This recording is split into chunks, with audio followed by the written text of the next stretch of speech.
The same thing can be said about the water infrastructure in Kingston, the freshwater infrastructure, where every time we don't rain for a few days, we have to put up with restrictions on lockouts.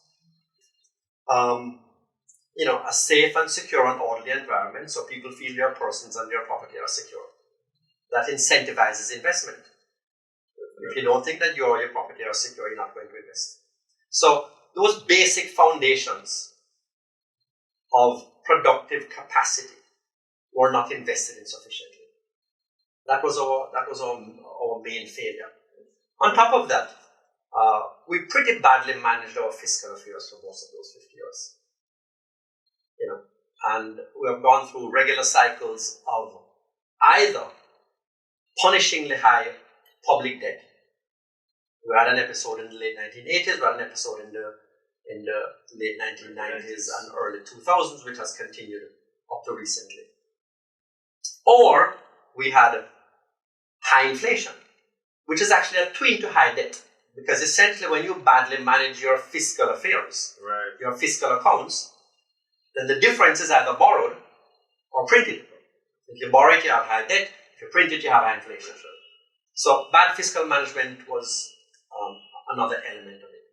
But essentially, these basic failures of economic management, failure to invest in the infrastructure and the capacity for a productive economy, and bad fiscal management is what has helped make it. And so, I like that you bring up the cycles that we've gone through. So I'm born in 1981. I now realize that there's an entire generation that does not know about the 1990s financial crisis in Jamaica. And having worked in finance since that, I saw something that was similar to what had happened in the United States in the past. We've had something in Asia as well. That gave us a lot more debt. Having the government have to bail out a number of banks and fail life insurance policy companies gave us massive debt overhang. So it wasn't just that we wasted money on the infrastructure side. We taxed and then we had to borrow. We had to then bail out people, which then added to the debt. And we had, absurd inflation, as I can see. But then we have now turned a corner, it seems. We went through I'm no more of IMF these, we can't even say two. We've gone to the IMF a number of times. We did 2 debt exchanges, and it seems that Jamaica is now a model for how to actually essentially deal with a debt overhang, bringing our debt to GDP ratio down from somewhere in the 147% range to just below 100. I'm told we're heading to 60 within 3 years. We have a lot of Jamaicans overseas that left, and they have not been paying attention to this.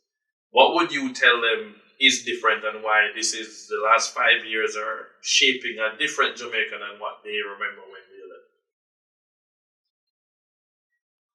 It's difficult to overstate the transformation in policy making and approach to policy making that has taken place in Jamaica over the last 5 to 6 years.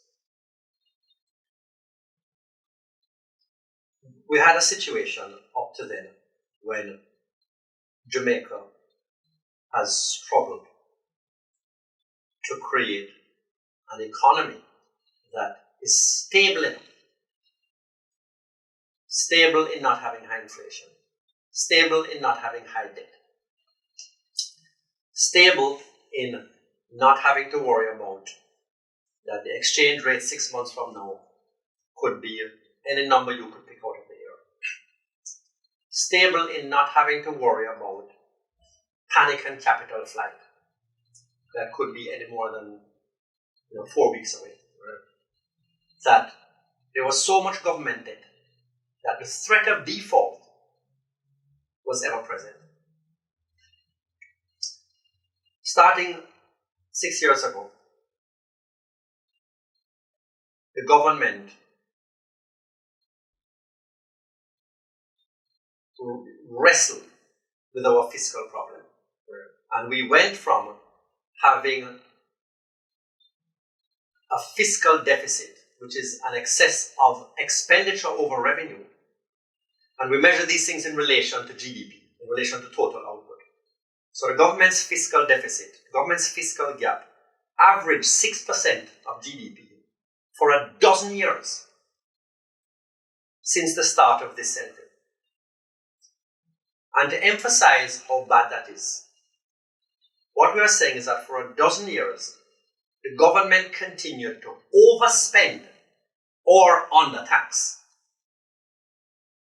by roughly 6% of GDP, and a dozen years in which they were already so highly indebted that we were the third most indebted country in the world. And even though we were only the third most indebted, we were number one in terms of the cost of debt service to our population. Now,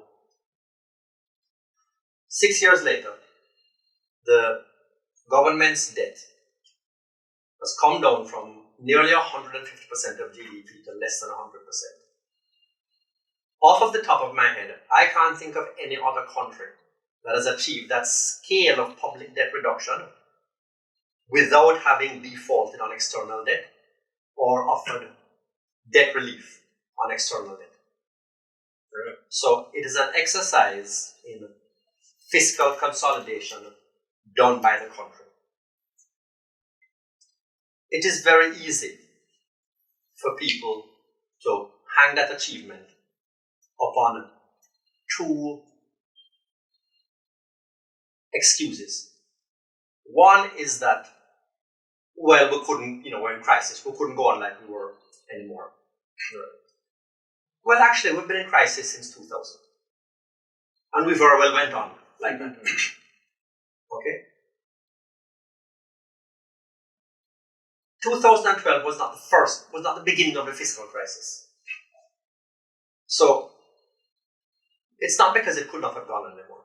Secondly, people say that, well, it was because of the IMF. The IMF has been in Jamaica on and off since 1977. If the IMF was a solution, we'd never have gotten into the problem in the first place. Which is not to say that the fund did not play a critical role.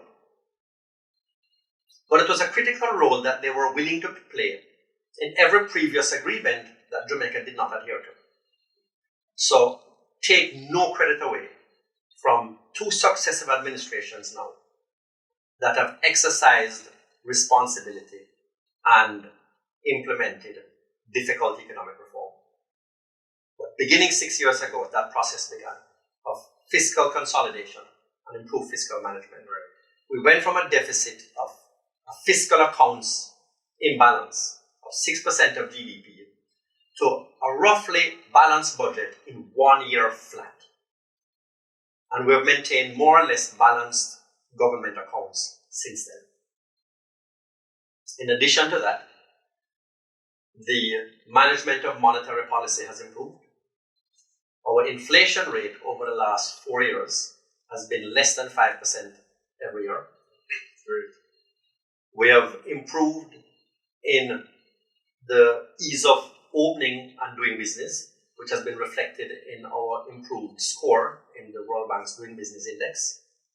And we have invested heavily in infrastructure, in the physical infrastructure, right. Highway construction and road expansions. All of which has improved the climate for doing business in Jamaica. And you see now, 6 years later, this showing up in the macroeconomic statistics. So, I mentioned inflation is down. Employment has gone up by about 100,000 jobs in the last 5 years. The unemployment rate, which was over 15% at the start of this exercise, has now come down to less than 8%, which is a record low unemployment for Jamaica.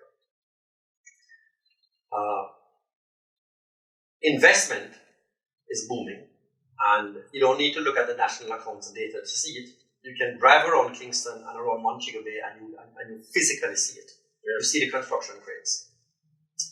Now, so what we see is an improved economic and business environment and businesses taking advantage of that. And a lot of anecdotal evidence that businesses are expanding and are optimistic.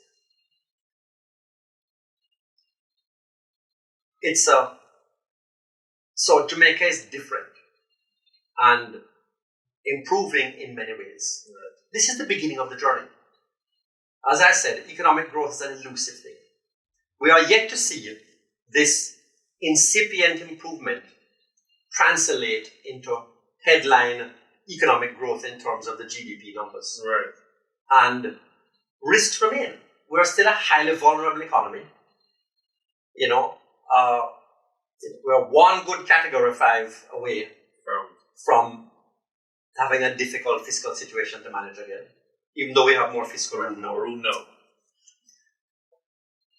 As everybody appreciates, crime and insecurity continues to be a constraint and a concern. Right. And